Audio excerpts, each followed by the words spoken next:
I began to realize that as much as I thought I was in control of my life, I was just going from one mistake to another, seeming like I was in charge and learning the hard way that I was really not.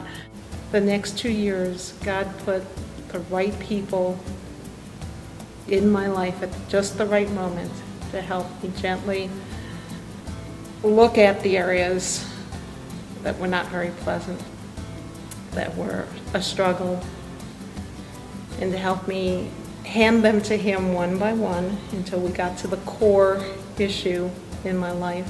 Hey God, I need you. I need you in charge of my life and directing it, because I'm just making a mess of it.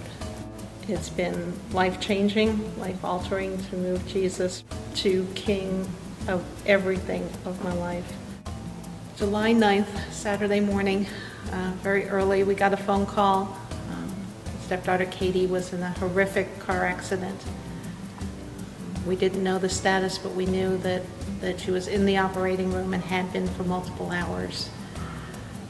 And with any blended family, you have all of the angst and drama that goes with that. Once I get past the initial shock, family gathering at the hospital, and Katie survived the initial surgery, thoughts running through my head about, here we go again. Here's another trauma to get through, and fearing that family relationships would just rewind to where they had left off a couple years ago, and we'd go through the whole storm again. And God gently said, you're not the same person. You and I are in a different place, and I have this.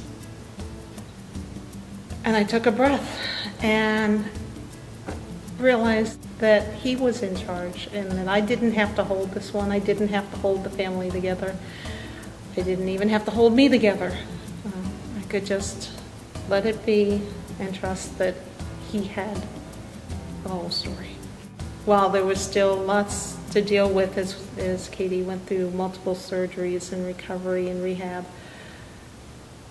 my part of the story was different. There was peace, there was just a quietness through it that can only be God's peace. It certainly wasn't anything that I did.